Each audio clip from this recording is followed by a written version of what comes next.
our rivers. Now, especially in Nairobi, we have been seeing the situation when it comes to the rivers in Nairobi, the degradation of rivers, and cleanup exercises are something that individuals are taking upon themselves with the organizations that they are part of to try and ensure that we don't lose our water bodies in this particular beautiful city. Now with me I have Victor Emolaik Ojoo, who is the founder of Tulinde Mazingira, and he's here with me in studio. Asante for being here. Thank you so much for coming onto this, of course, show. And yeah, let's have this conversation, which I think is very important. You're doing a great job, by the way. Congratulations on the good work that you're doing in conserving Nairobi's rivers. Thank you so much. So maybe you can start off by telling us what exactly Tulinde Mazingira is. You know, we know that you're doing great work, and what it is that you aim to do for Nairobi's rivers. Okay, Tulinde Mazingira, it's all about protecting, embracing, and adopting our natural resources, like the river. Yes. You see, in Nairobi County, we have 3 good rivers. Yes. Nairobi River, we have Ngong River, and also we have got Madare River. Okay. But looking at what is happening in these rivers, actually it is not attractive because it seems as if citizens are forgetting that it is a natural resource. And that's why I have a lot of passion when it comes to the rivers, because we really need to protect them, we need to embrace them, and we really need to adopt them. Right. By making it a natural resource and us understanding the values in it, and also how we can make it a blessing to the entire riverine communities. Yes. You know, like a few years ago, when we had this conversation with, of course, the county government, and there was a cleanup exercise for Nairobi River particularly. Since then, what's the progress on Nairobi River? Because we do know that it was cleaned up, but we don't know if the cleanup exercise was a continuous exercise or it was something that happened those 2-3 years ago and then it was stopped. It wasn't continuous. The problem with our government is that we do good things, but if you look at the sustainability of it, then you don't see it. We have got good progress that is going on, especially when it comes to Nairobi River. Yeah. We have got some good works that the government is doing. We also have got climate works all over, actually doing things, but not in the river, along or besides the river, mostly in the riparian spaces, by clearing the debris. But now the river itself is crying because we have a lot of waste inside the river. We have got the liquid waste, and again we have got the solid waste. So it is a tall order, but the truth is we really must make our rivers clean, because our rivers are really crying and we must do something. Yes. As we speak right now, when we look at the current situation as a whole, what is it that you aim to do, Victor? Because we know that it's very important to ensure that the work continues. And you, as Tulinde Mazingira, you've been doing a great job, as I mentioned earlier on. But maybe to give a clearer picture of the current situation on ground and what it is that you've managed to accomplish over the past few years. What we have managed to accomplish, it is one, by bringing the community to understand. We have personally done a lot of advocacy, and we have done it through the help of Muungano na Vijiji. Okay. They have really supported us, and we have been educating or sensitizing our community members to understand that our rivers are not the dumping places where we dump our waste. So we realize that if we do it alone, we won't make it success.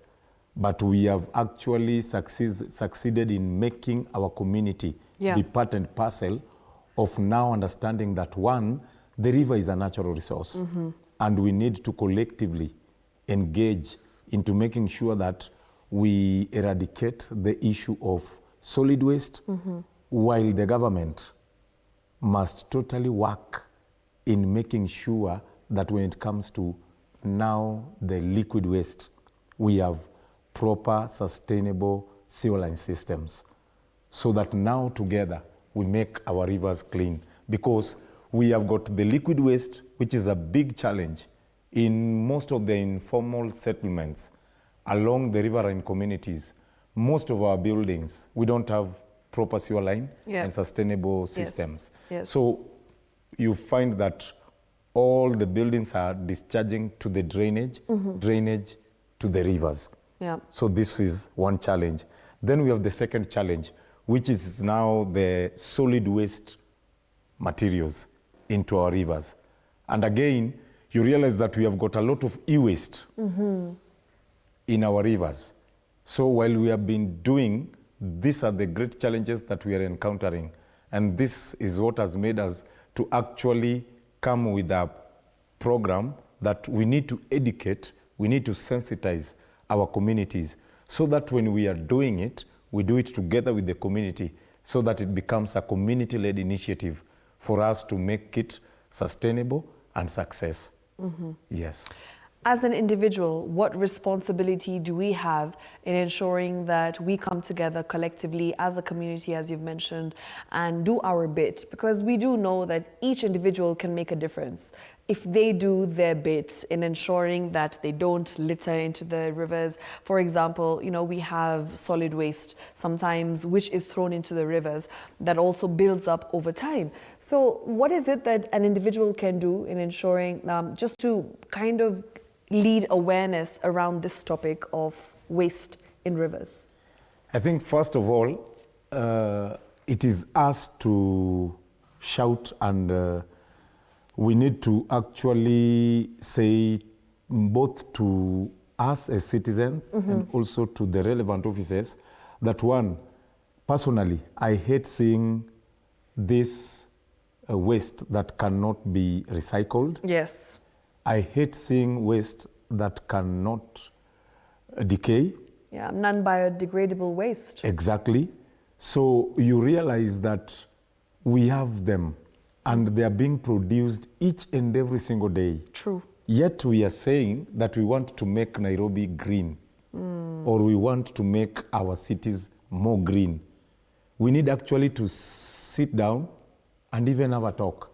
Because if you start from our water cans, you realize that even our simple water can, I've done a mistake not working with the water can today. Our water can itself has got waste. We have got polythenes all over. Yeah. And when we will take it out, mostly we will throw it. They will always go into the land. Yes. Finally, they will destroy the nutrients. So you realize that even our farms are drying.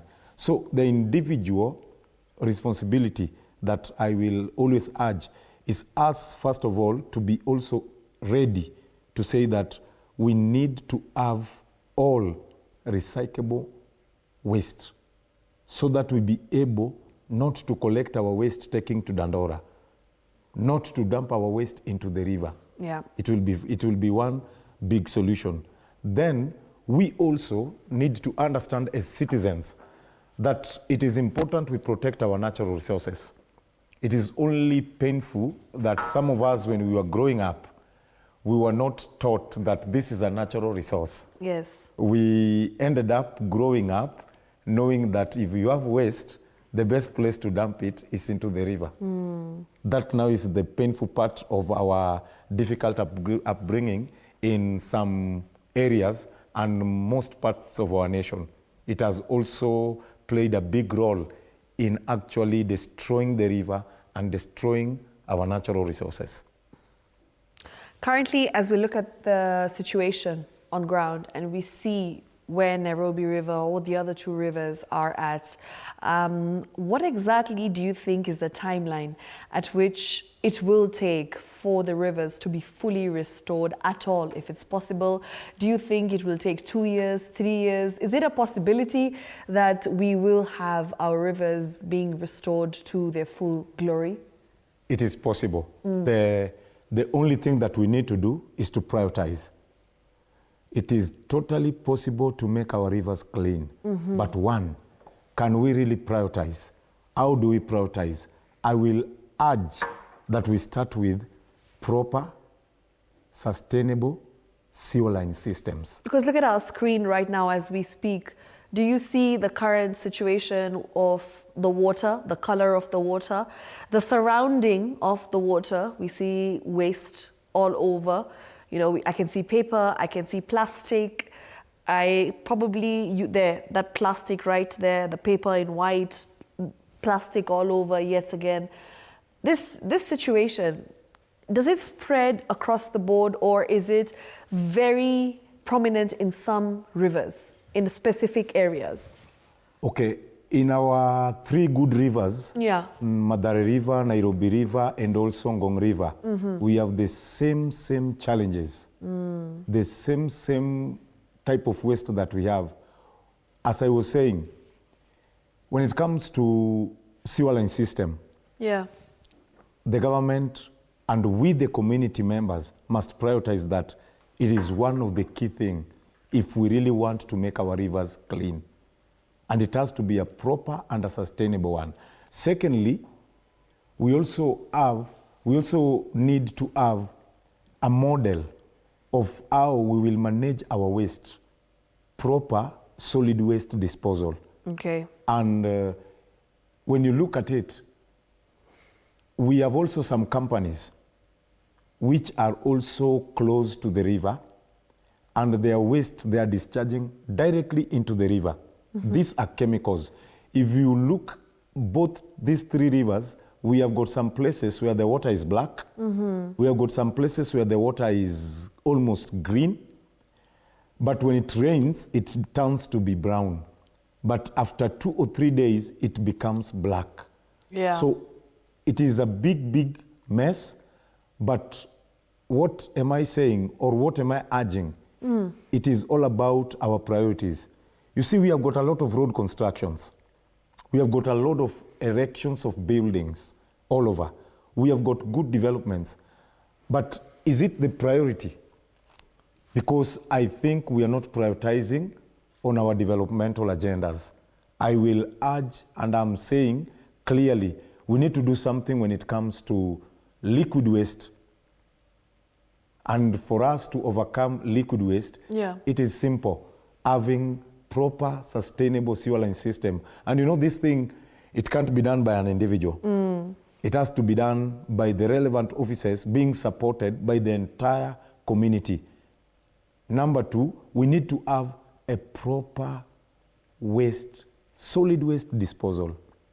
We have poor waste disposal all over. Just recently, Geoffrey Musiria has been really avid when it comes to working in certain areas. Pipeline, for instance, he usually has visits. He goes on ground and he speaks to citizens, he speaks to residents in Pipeline, and he ensures that they are disposing their waste in the right way. And for those who don't adhere to the rules, the set of rules that are in place, he says that he's going to arrest all of them. He also has been having cleanup exercises of the road, because what these residents do is they don't pay for the cleanup, they don't pay for waste management in their homes. And of course, you know, the tenants in the specific homes, they don't also do that for the landlords. You know, there's a collective responsibility the tenants have, and landlords as well are supposed to be ensuring that the tenants are paying. But this is like, I think, it's a ripple effect. And then because of what they are currently going through, where they don't want to pay that extra 200, 300 shillings a month, what they do is they dispose things on the road. And then of course now the road is impassable. So he has been having cleanup exercises in certain areas in Nairobi.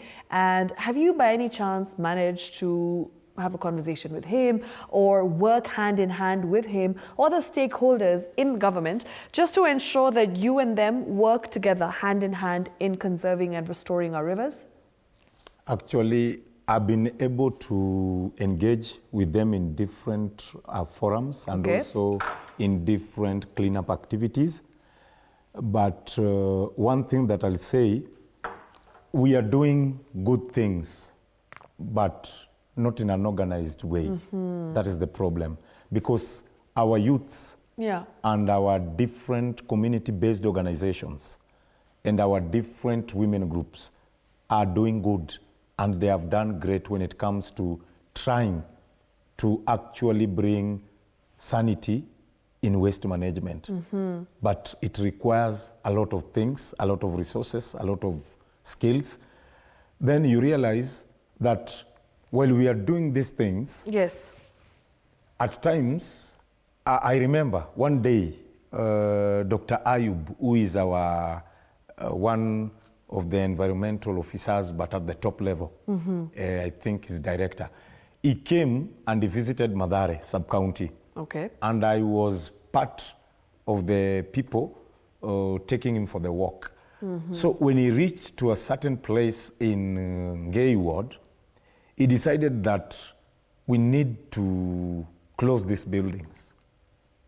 Then he was hungry by seeing actually raw sewer running into the drainage to the river. Yes. So he decided, or he knew that by closing these buildings, it will be one of the solutions. I told him, excuse me, sir, it can't happen that way. That is your mind. But I've been born and brought up in this place. I understand the issues that are affecting Mathare. Do you know that while you are closing this building, let me surprise you, that all of these other tall buildings that you saw when we were entering from the other side of Huruma, from the other side of Ngei Ward in Mathare sub-county, they are all pouring their waste into this drainage. Yes. But now you are seeing only these two. Yes. So the problem is not even the landlords. Okay. The problem is not the citizens.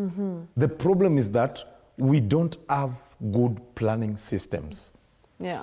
When these buildings were being erected, there are no plans for sewer. Yes. But now, we will always have waste being generated from every household. We will also have sewer waste from every household. True. So we must take these things into considerations, and that's why I was saying we actually need to go back and begin to prioritize our developmental agendas. While we are prioritizing, we should always be thinking 30 years ahead. We shouldn't prioritize while thinking just today and tomorrow. We need to think 30 years ahead. Because these buildings that were being developed were just being developed maybe like 5 to 10 years ago, Yes. right? And of course, at that time, if the thinking was done for the future, we wouldn't be having the problem that we have currently, because our numbers have grown. The population is increasing, it's rising rapidly. True. Of Nairobi. And what is happening is there's overpopulation, there's overcrowding in certain areas, and which is why certain areas are affected more than others. Exactly. Yes. And that's why anytime when I personally enter into the river, we have got great team Yeah. and great community members from different CBOs. You will find we always collaborate, doing it together. But there are challenges that we experience inside the river. We also have clinical waste inside the river. Oof. In accordance to the law. Clinical waste are not even supposed to be managed by these youth groups. It is a special waste. We have got different dispensaries, the local ones. But because they will just take an advantage and call one of our youth groups or one of our youths and give him a job and offer maybe like 1,000 or 2,000 per month. Yeah. So the group will take that it is okay. Here we can get 2,000, but in the other houses we are getting 100 shillings in each and every house, or 50 shillings, depending on the environment. But not telling the youth group or the individual waste actor that you're not supposed to handle this. Because when it comes to laws or when it comes to requirement, there is a procedure of handling clinical waste. We have got bottle waste. We have got a lot of plastic waste. We have got a lot of e-waste into the river. Then we have got a lot of textile waste. All this mixed together. Yes. Anytime we are doing our river cleanups, it is always a tall order. we must use pangas, and you will wonder, why do we use a tool like a panga inside the river? Because we must cut some of the waste. Immediately they tie inside a tree or just around a tree, or they tie along or around a certain stone. So it becomes a problem for the water to do what? To pass. While it is staying there, it accumulates more waste.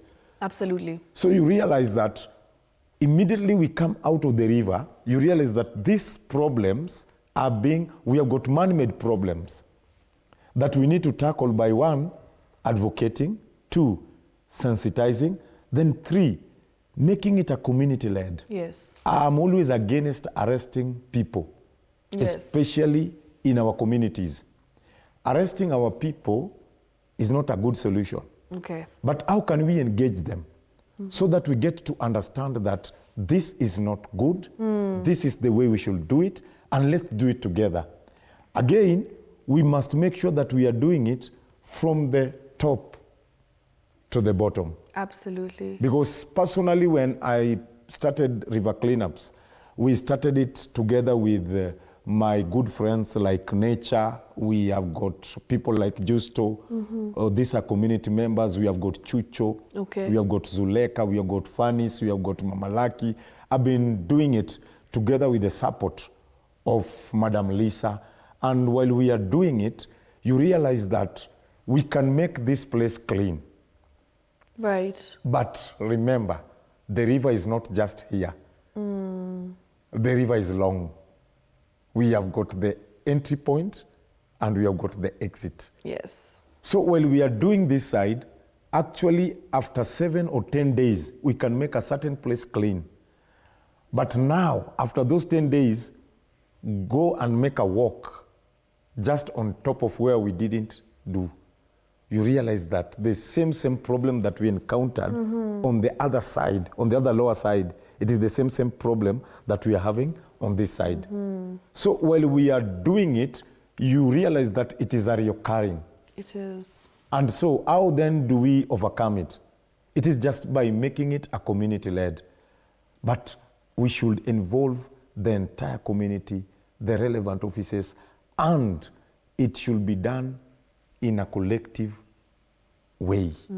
Again, we should also, while doing it, we should also prioritize our development in terms our developmental agendas in terms of, I hear people talking about MRFs. I hear people talking about biobank centers. But the question is, after taking the waste from a certain household, do segregation. We are encouraged to do segregation at the household level. But remember, in our places, I normally take time because at times personally, I'm engaged in segregation. Okay. After doing segregation, you realize that we still have a big chunk of the waste that cannot be recycled. So we have again to put it maybe in a sack or put it in a place so that it gets to Dandora. If it doesn't get to Dandora, where does it get to? Inside the river. Yeah. And this is the greatest problem. Why I was saying we need also to look at our products. What are we producing as a nation? The polythene papers, Yes. the Ujoo bags. We have got the non-recyclable products. And these all Plastic non-recyclable. bottles. We have got the old e-waste materials that cannot be reused. You'll get them into the river. Things like, a toothbrush, for instance, straws. These are small things that everyone uses in their household. And it gets ending up into the river. Yeah. And these 3 rivers are really crying. We need to do something as a nation, as a community, and all of us in a collective way or in a collective effort.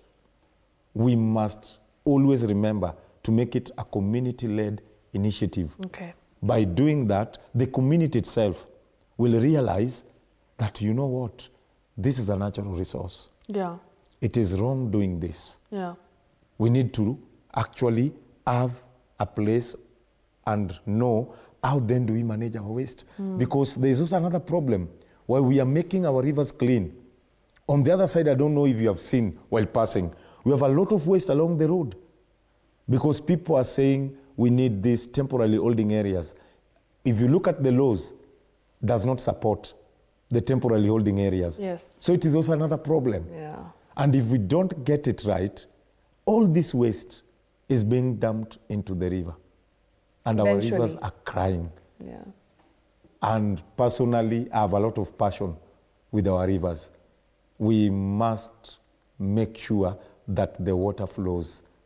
That is how we normally say, let the rivers flow. Mm-hmm.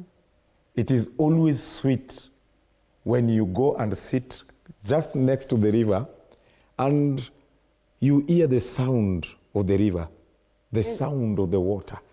And also when you're not, smelling waste. Exactly. And when you just go and sit near a water body, it's quite therapeutic. It's very refreshing, actually. The same way that we get that same kind of peace when you sit at the beach near the ocean, we should also feel the same peace near our lakes, near our rivers. But we don't get that opportunity anymore, especially here in Nairobi. Exactly. Yeah.